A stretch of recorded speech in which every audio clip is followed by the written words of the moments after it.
نحمدہ و نصلی علی رسولہ الکریم۔ عزیزان محترم، میں Muhammad Aslam Dodi, chairman Liberal Party Pakistan, آپ سے مخاطب ہوں اور آپ دیکھ رہے ہیں Liberal Party Pakistan YouTube channel. عزیزان محترم، پیش خدمت ہے پروگرام سیرت النبی صلی اللہ علیہ وآلہ وسلم۔ آج کا ہمارا موضوع ہے رسول اللہ صلی اللہ علیہ وآلہ وسلم کے ظہور کی بشارتیں۔ حضرت سلمان فارسی رضی اللہ تعالی عنہ کا واقعہ۔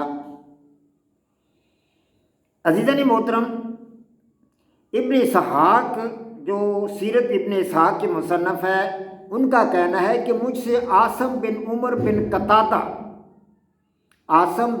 بن قتادہ انصاری نے مجھ سے بیان کیا اور انہوں نے محمود بن لبید سے سنا، اور محمود بن لبید نے عبداللہ ابن عباس سے سنا، اور عبداللہ ابن عباس نے فرمایا کہ مجھ سے حضرت سلمان فارسی نے یہ بذات خود بتایا، اپنا واقعہ بذات خود انہوں نے مجھے سنایا۔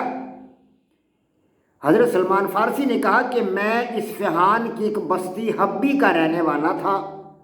میرے والد صاحب کسان تھے اور وہ مجھے گھر میں اکثر و بیشتر قید رکھتے تھے، جس طرح لڑکیوں کو رکھا جاتا ہے، نگرانی کی جاتی، میری سخت نگرانی کرتے تھے۔ تو انہوں نے بتایا کہ میں مجوسیت کے اندر مجھے دلچسپی تھی، کیونکہ ہمارا مذہب، میرے آباء و اجداد کا مذہب مجوسیت تھا، تو میں نے مجوسیت میں کافی مہارت حاصل کر لی، ملکہ حاصل کر لیا، اور آتش کدے کے خادموں میں شامل ہو گیا، جو آگ کو بجھنے نہیں دیتے تھے۔ میں ان میں شمار ہونے لگا، میرا شمار ان میں ہو گیا اور میں ان میں داخل ہو گیا۔ مجھے ایک خادم کے طور پر مقرر کر لیا گیا۔ میرے والد محترم کے پاس کچھ زمین تھی اور وہ ایک دن کسی کام کی غرض سے مصروف تھے، اور انہوں نے مجھے کہا، بیٹا تم چلے جاؤ زمین پر، میں تمہارے بارے میں تھوڑا سا پریشان تو رہتا ہوں، تمہیں باہر پہلی دفعہ بھیج رہا ہوں، لیکن مجھے امید ہے کہ تم زمین کا خیال رکھو گے، تو اس کی دیکھ بھال کرنا۔ جب میں گیا زمین کی طرف تو راستے میں مجھے کلیساؤں کے قریب سے گزرنا پڑا، جو عیسائیوں کے کلیسا تھے۔ تو میں نے ان کلیساؤں میں نمازیں پڑھنے کی آوازیں سنی، ان کی عبادت کا طریقہ میں نے دیکھا، وہ نماز پڑھ رہے تھے، تو مجھے ان کی نماز بڑی اچھی لگی، مجھے ان کا عبادت کا طریقہ پسند آیا۔ تو میں غروب آفتاب تک ان کے ساتھ رہا اور اپنی زمین پر نہ گیا۔ جو کام مجھے والد صاحب نے کہا تھا وہ کام میں نے چھوڑ دیا اور عیسائیوں کی عبادت گاہ میں ہی رہا۔ میں ان کی نماز کا طریقہ دیکھتا رہا، ان کی عبادت کا طریقہ سمجھتا رہا۔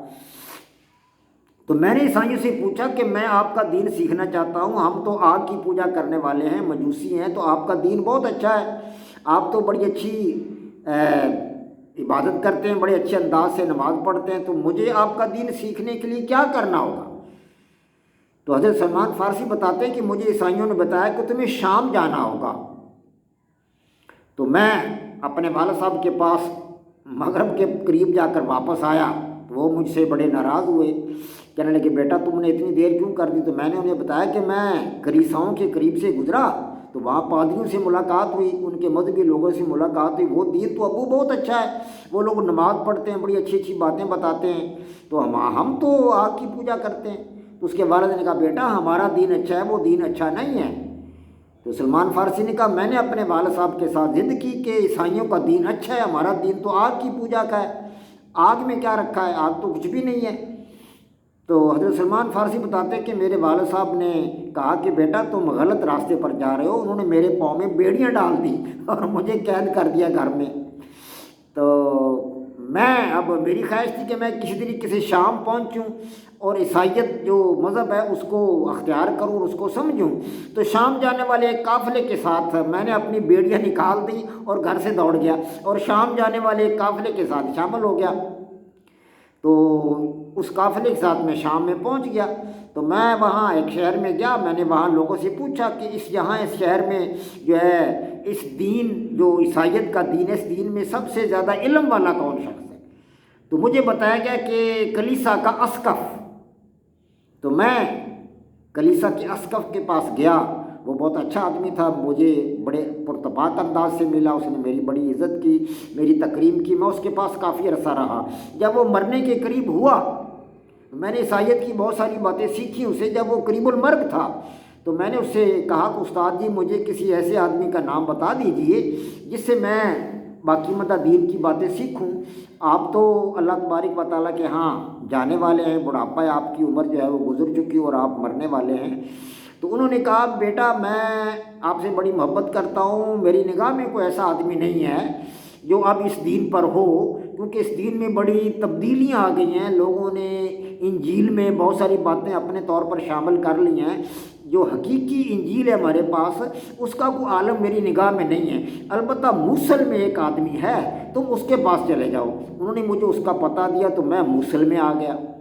اب موصل والے نے میری بڑی عزت کی، بڑی تکریم کی اور مجھے اچھی طرح اس نے رکھا۔ میں وہاں بھی ان کے دین کی باتیں سیکھتا رہا، عیسائیت کے بارے میں معلومات حاصل کرتا رہا۔ جب وہ مرنے کے قریب ہوا، قریب المرگ ہوا، تو میں نے کہا استاد جی مجھے آپ تو قریب المرگ ہے، میں آپ کے بعد کیا کروں گا، تو مجھے کسی ایسے اچھے آدمی کا پتہ بتا دیجیے جو مجھے یہ دین سکھائے جو آپ کے پاس ہے۔ انہوں نے کہا بیٹا بات یہ ہے کہ اس دین پر تو اب مجھے میری نگاہ میں کوئی آدمی نہیں ہے، اب ہماری کتاب جو ہے انجیل اس میں بڑی تبدیلیاں آ گئی ہیں اور حقیقی انجیل جو ہے اس کا عالم اب میری نگاہ میں نہیں ہے، البتہ نصیبین میں ایک آدمی ہے، تم اس کے پاس چلے جانا جب میں مر جاؤں تو جب وہ شخص پادری مر گیا تو حضرت سلمان فارسی فرماتے ہیں کہ میں نصیبین میں چلا گیا۔ تو اس شخص نے بھی میری بڑی خدمت کی، مجھے اپنے پاس رکھا اور دین کی بڑی باتیں اس نے مجھے سکھائیں۔ وہ بھی قریب المرگ ہو گیا۔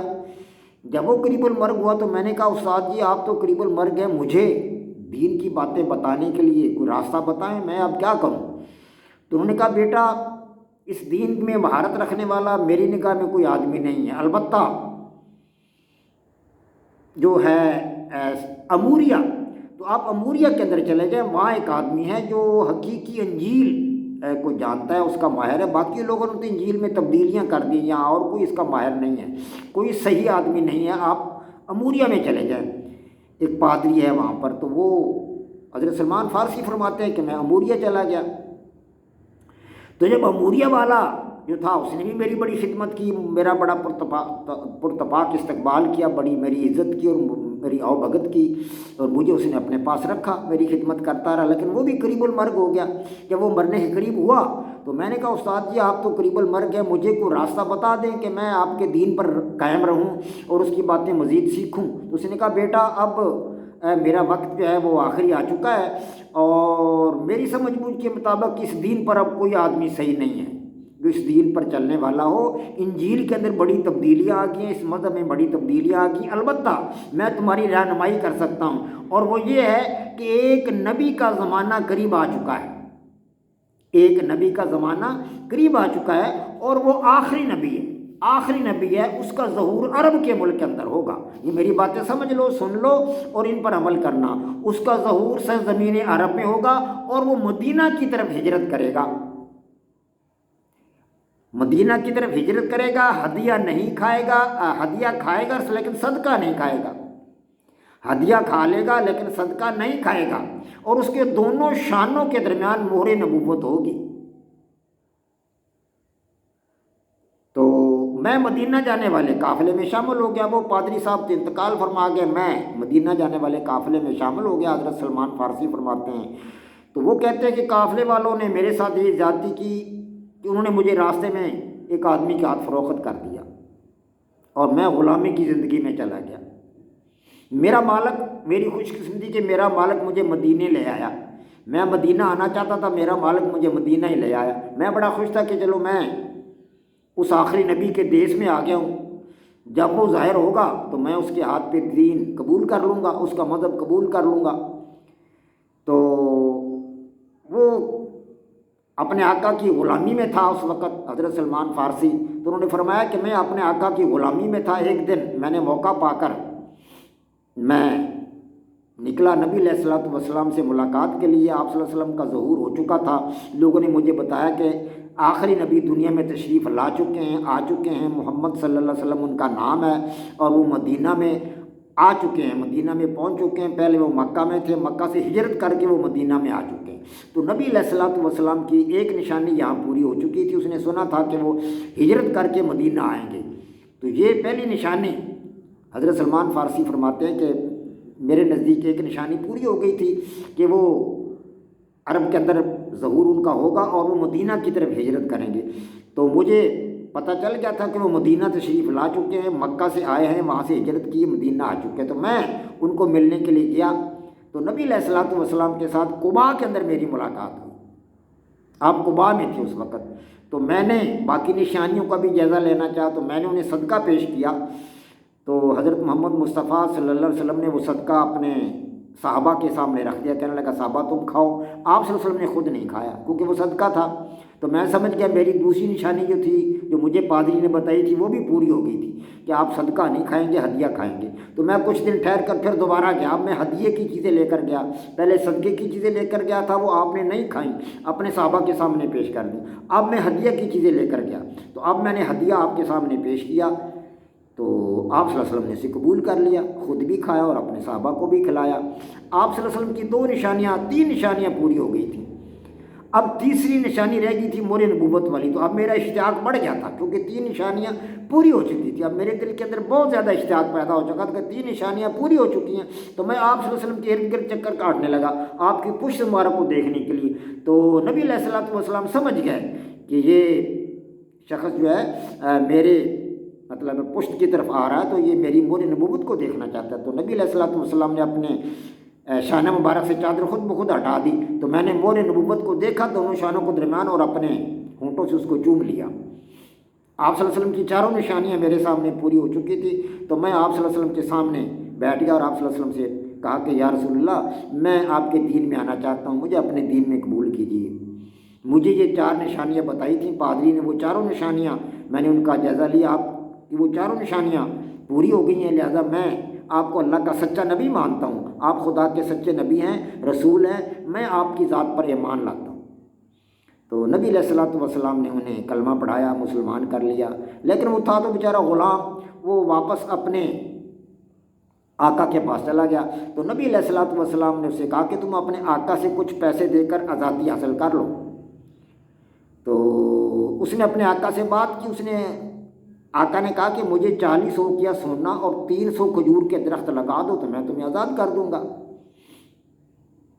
تو حضرت سلمان فارسی نے آ کر نبی علیہ الصلوۃ والسلام کے سامنے گزارش کی۔ آپ صلی اللہ علیہ وسلم نے صحابہ کرام سے کہا کہ آپ کا بھائی ہے، آپ کا ساتھی ہے، دوست ہے، اس کے لیے 300 پودے کھجور کے کر کے لاؤ، وہ لگانے ہیں، وہ لگا کے دینے تھے اس نے۔ حضرت سلمان فارسی نے اپنے مالک کو، جن کے وہ غلام تھے، تو صحابہ کرام نے 300 پودے اکٹھے کیے۔ نبی علیہ الصلوۃ والسلام نے حضرت سلمان فارسی سے فرمایا کہ جا کر گڑھے کھودو اور مجھے بتاؤ جب گڑھے کھود جائیں تو حضرت سلمان فارسی نے اپنے ساتھیوں کو ساتھ لیا اور گڑھے کھود لیے 300 درختوں کے لیے۔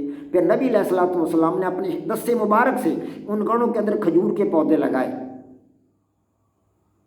حضرت سلمان فارسی فرماتے ہیں کہ مجھے اس پروردگار کی قسم ہے جس کے قبضہ قدرت کے اندر میری جان ہے، ان 300 پودوں میں سے ایک پودا بھی نہیں سوکھا، سب کے سب ہرے بھرے، اور میں نے اس اپنے مالک کے حوالے کیے، اور باقی رہ گیا تھا پیسے کا 40 اوقیہ سونے کا کام۔ تو نبی علیہ الصلوۃ والسلام کے پاس چند دن کے بعد مرغی کے انڈے کے برابر کچھ سونا آیا، تو نبی علیہ الصلوۃ والسلام نے مجھے وہ سونا دے دیا اور فرمایا کہ سلمان یہ لے لو سونا، اور یہ تم اپنے مالوں کو دے کر آزادی حاصل کر لو۔ وہ سونا تھوڑی مقدار میں تھا، میں نے کہا یا رسول اللہ یہ تو سونا 40 اوقیہ تو نہیں بنے گا، اس سے تو مجھے آزادی ملنی مشکل ہے۔ تو نبی علیہ الصلوۃ والسلام نے فرمایا کہ تم اس کو تول لو جا کر۔ جب میں نے اس کو جا کے تولا تو خدا کا فضل ہوا کہ وہ پورا 40 اوقیہ سونا ہی ہوا۔ تو یہ بھی نبی علیہ الصلوۃ والسلام کی ایک معجزہ تھا کہ وہ پورا 40 اوقیہ سونا نکلا۔ میں اپنے مالک کے پاس گیا، میں نے اس کو 40 اوقیہ سونا دیا، اس نے مجھے آزاد کر دیا۔ پھر میں نبی علیہ الصلوۃ والسلام کی خدمت میں حاضر ہوا۔ اس وقت نبی علیہ الصلوۃ والسلام جنگ خندق کے اندر شریک تھے، گویا کہ میں جنگ بدر سے محروم رہا، اور جنگ احد سے بھی محروم رہا۔ اس وقت میں تھا مدینہ میں ہی، لیکن میں اپنے آقا کی غلامی میں تھا۔ لیکن جب میں اس کی غلامی سے آزاد ہو کر نبی علیہ الصلوۃ والسلام کی خدمت میں حاضر ہوا مستقل طور پر آپ کے پاس رہنے کے لیے، تو اس وقت جنگ خندق ہو رہی تھی۔ تو اس کے بعد میں ہمیشہ آپ صلی اللہ علیہ وسلم کی ہم رکابی میں رہا، اور پھر اس کے بعد کوئی بھی جنگ یعنی کوئی بھی غزوہ نبی علیہ الصلوۃ والسلام نے جو کفار کے خلاف لڑا، اپنے دشمنوں کے اپنے مخالفوں کے خلاف لڑا، وہ کوئی بھی غزوہ کوئی بھی جنگ جو تھی وہ مجھ سے نہ چھوٹی، یعنی میں نے اس کے بعد ہر جنگ میں شرکت کی۔ وما علینا الا البلاغ، یہ تھا حضرت سلمان فارسی کا قبول اسلام کا واقعہ۔ اور پادری نے جو ان کو بشارتیں دی تھیں نبی علیہ الصلوۃ والسلام کے حوالہ سے حضرت صلی اللہ علیہ وسلم کے بارے میں، وہ بشارتیں میں نے اس کے اندر آپ کو بتائی ہیں، سمجھائی ہیں۔ وما علینا الا البلاغ۔ پاک فوج زندہ باد، پاکستان پائندہ باد۔